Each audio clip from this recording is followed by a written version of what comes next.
Avant d'évoquer ce que Bercy prépare pour 2026, qui n'est pas la taxe Zuckman, je vous redonne le schéma et l'argument principal de Gabriel Zuckman.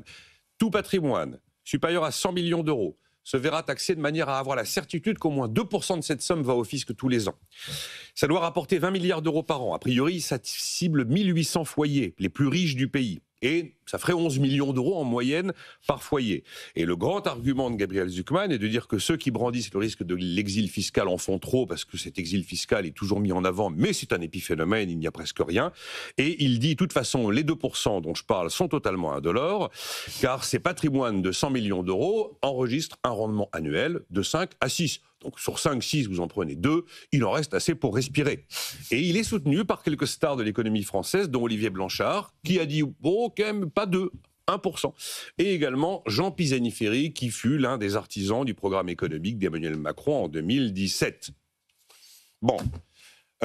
C'est passé. Alors, a priori, on est un peu dans le symbole parce que ça n'aboutira pas dans le budget 2026. Ça vous inspire quoi, Philippe Trainard? Le retour des épouvantails? Oui, je crois que c'est effectivement un peu le retour des épouvantails. Pardon, j'ajoute juste que l'outil professionnel est inclus dans la taxe Zuckman. L'outil professionnel. Oui, absolument. Voilà, c'est ça d'ailleurs qui est dramatique. On est quand même sur des calculs fiscaux qui sont purement illusoires. C'est-à-dire, on commence par oublier de dire que ces fameux revenus ont déjà subi, à ma connaissance, un prélèvement de l'impôt sur les sociétés qui est à 25%. Donc dire, au fait, d'ailleurs celui-ci on le compte pas, il compte pour 0, c'est une première surprise. Alors bien évidemment, si je comptais ce 25%, le 2%, il est probablement dépassé, ou je n'ai pas fait les calculs. Deuxièmement, 2%, c'est énorme, c'est énorme. Le rendement, normalement, d'une action, on va prendre des actions, c'est 10% en France. Donc c'est pas mal. Sur ces 10%, vous avez quand même 3,5% qui sont de la prime de risque. C'est-à-dire qui vous rémunèrent pour le cas où vous auriez 0. Parce que beaucoup de personnes se retrouvent in fine avec une entreprise en faillite, une entreprise qui ne paie plus de dividendes pendant 10 ans, etc. Donc en réalité, la vraie création de valeur, elle est sur 6,5%. D'ailleurs, Zuckman parle de 5 à 6%. Donc vous ajoutez les 25% sur le 6 à 5%, vous ajoutez les 2% sur le capital, ça devient absolument énorme. En grosso modo, il va rester entre 1% ou quelque chose comme ça. Alors, le vrai problème, comme l'on dit, c'est sur des gros patrimoines. C'est gentil, les gros patrimoines, mais nous sommes encore dans un système capitaliste. C'est-à-dire, où associé au gros patrimoine est associé un investissement.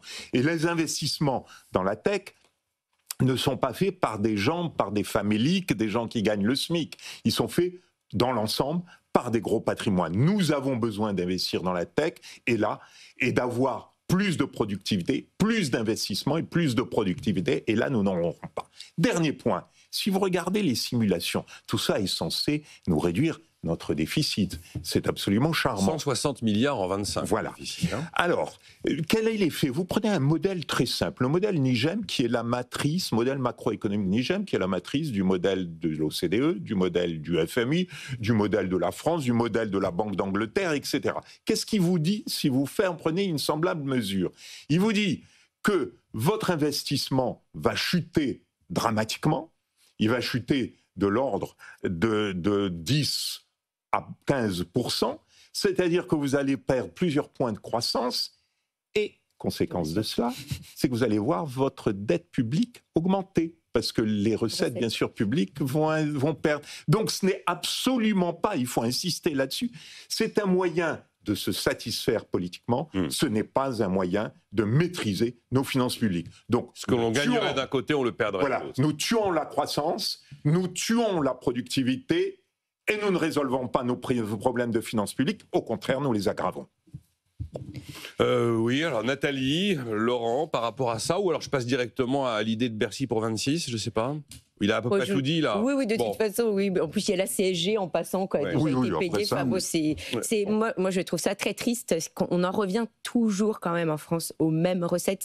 C'est terrifiant. Enfin, c'est ce que disait Laurent Wronski juste avant, quoi. On ressort des épouvantails. On ne bouge pas, alors que de l'autre côté, il y a de la tech qui bouge, il faut de l'argent, et nous, on en est toujours là, quoi. Enfin, c'est absolument ahurissant quand on sait qu'on n'a pas de quoi financer le risque. On a très peu d'argent qui circule sur le marché financier. Je ne sais pas comment on peut l'expliquer, mais Laurent Wronski l'a dit aussi, les banques ne prêtent pas quand il y a du risque. Donc, je ne sais pas.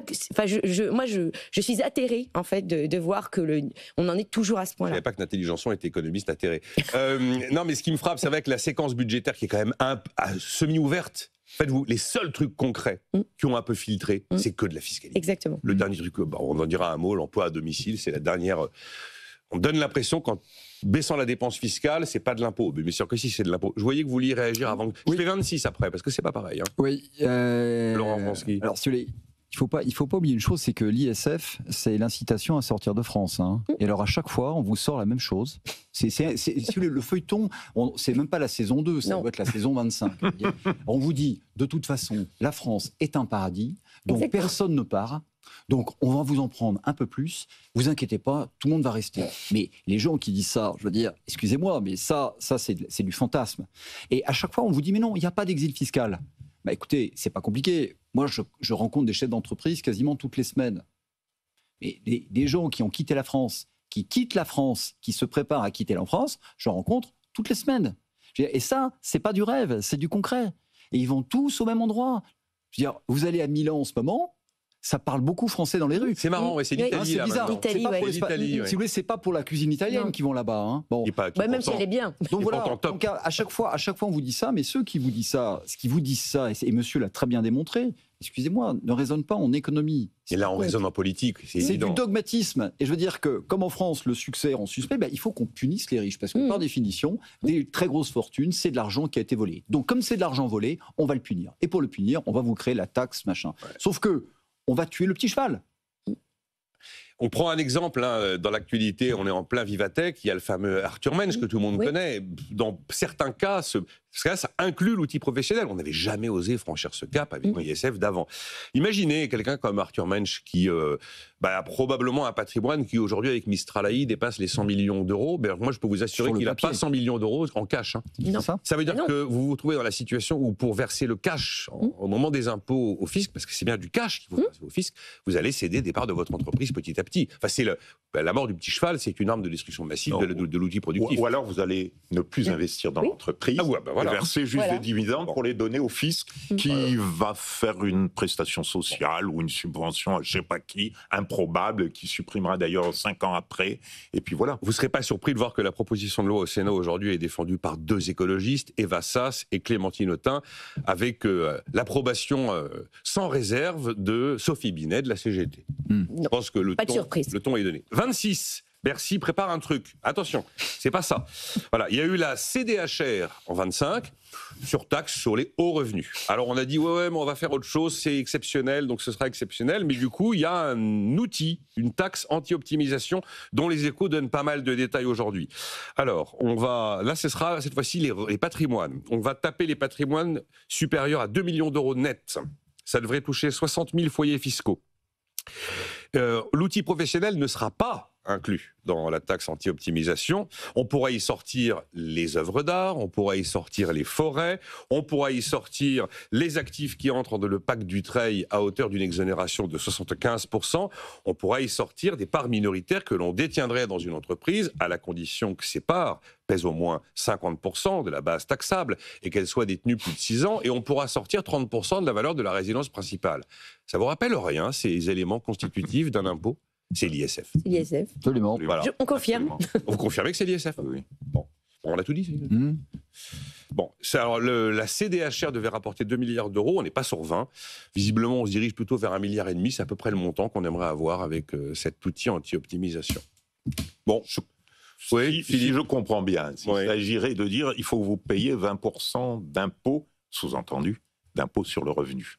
Alors, c'est l'idée de jamais être en dessous de 20. Alors, c'est vrai que si l'on compare au prélèvement forfaitaire unique. Le prélèvement forfaitaire unique est de 30%, qui se décompose en deux parties, 12,8% d'impôt sur le revenu et 17% de prélèvements sociaux. Donc on laisse les prélèvements sociaux, ça veut dire que vous êtes en train de tuer le prélèvement forfaitaire unique, qui était justement de mettre à 12,8% le prélèvement sur l'impôt sur le revenu. Vous dites, je le remonte à 20%. L'impôt sur le capital. Hein, voilà, l'impôt sur le... Voilà. Et après ça, vous avez immédiatement, vous n'avez pas compté de nouveau l'ISF, l'IS, l'impôt sur les sociétés. Si j'ajoute l'impôt sur les sociétés de fait sur ces revenus-là, on a payé 25%, plus 12,8%. Pardonnez-moi, je ne mets pas les taux composés, n'est-ce pas ? On est donc à quelque chose qui tourne autour de proche de 40%. On est donc déjà à 40%.